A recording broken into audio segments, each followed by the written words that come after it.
នៅឆ្នាំ2025ទីផ្សារអចលនទ្រព្យនៅកម្ពុជាបានបង្ហាញពីសញ្ញាប្លែកចំនួនច្រើនលើភាពត្រជាក់លែងនិងកំណើនសម្បត្តិខ្លះដែលប៉ះពាល់ដោយបរិបទសេដ្ឋកិច្ចសក្លិននិងការបំលែងក្នុងបែបផែនសំណងខាងក្រោមជាសង្ខេបសំខាន់ 1. សេដ្ឋកិច្ចនិងសកម្មភាពវិនិយោគ According to Knight Frank Cambodia កំណើនសេដ្ឋកិច្ចកម្ពុជាសម្រាប់ឆ្នាំ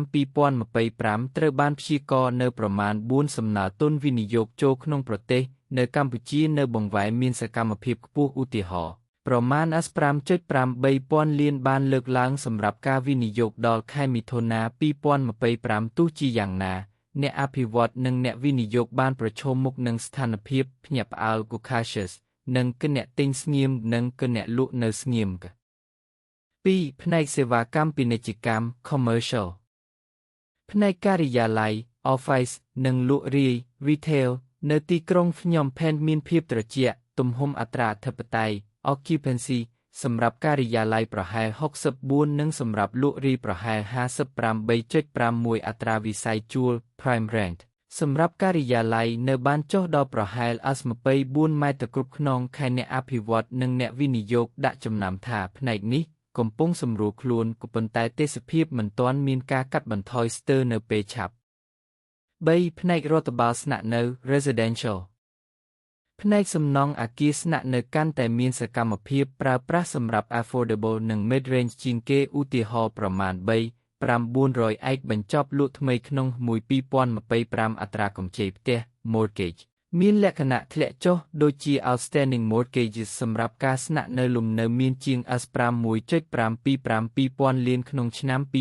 2024ហើយបានធ្លាក់ចុះពីឆ្នាំមុនលទ្ធផលវិធីសាស្ត្រជួលមានសេរីភាពឧទាហរណ៍អត្រារកស៊ីសំណងជួលសម្រាប់ apartment ក្នុងឆ្នាំខែ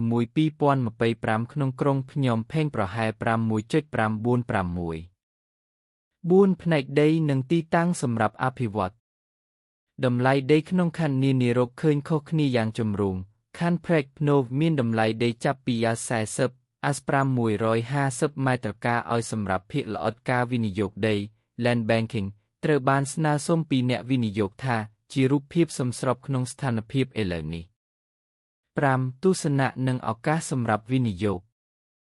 រដ្ឋាភិបាលបានចាប់ផ្ដើមសម្រួលការចូលទិញផ្ទះសម្រាប់អ្នកដំបូង first time home buyers និងលើបញ្ហាអាហារូបត្ថម្ភ affordability ទីផ្សារមិនស្ទើរតែបំណងលើការវិនិយោគសម្រាប់អ្នកទូទាត់ក្រៅ foreign ប៉ុន្តែបារម្ភធំពីការចុះខ្សោយក្នុងភាពចម្រុងចម្រាសនិងការលក់សណ្ដាប់សណ្ដាតក្នុងអនាគតអ្នកឲ្យការណែនាំថាគឺលក់នៅមូលដ្ឋានទីតាំងខ្ពស់គឺ prime location នៅតែមានកម្លាំងនៅពេលណាមួយផ្សេងទៀតទីផ្សារត្រូវសម្រួលខ្លួន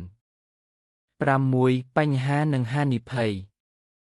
នៅតែមានការព្រួយបារម្ភពីជំនួយលក់មិនចេញ unsold stock ពិសេសនៅផ្នែកអចលនទ្រព្យរោងចក្រឧស្សាហកម្មនិងផ្នែកជួលស្ដីពីជួលដីស្អិតនិងការបំបែកភាគហ៊ុនដីសម្រាប់អ្នកទិញសេពទទួលទានបាននាវាទាមទារការត្រួតពិនិត្យហិរញ្ញវត្ថុនិងទិញចែកញើសសម្រាប់ដីទីតាំងនៅតំបន់ក្រៅកណ្ដាល secondary cities ការយល់ដឹងទាបដំណើរការអភិវឌ្ឍនិងហត្ថកម្មគុណសម្បត្តិ infrastructure ត្រូវបានសម្គាល់ថាជាឧបសគ្គ 7. ទស្សនៈឆ្ងាយមុខ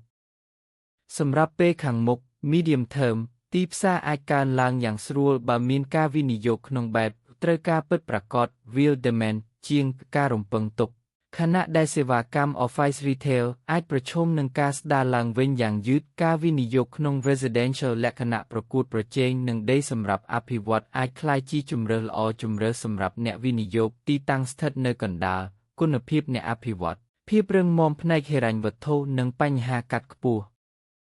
សង្ខេបឡើងវិញទីផ្សារអចលនទ្រព្យកម្ពុជាក្នុងឆ្នាំ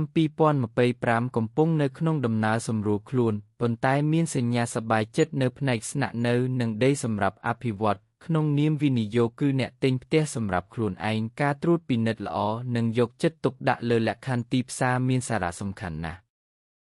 បើលោកអ្នកចង់ព័ត៌មានលម្អិតបន្ថែមទូចតំណាងតំបន់តម្លៃលក់ថ្មីផ្នែកស្ថាបត្យកម្មឬការវិនិយោគជាក់លាក់ខ្ញុំអាចស្វែងរកនិងផ្ដល់បានបន្ថែម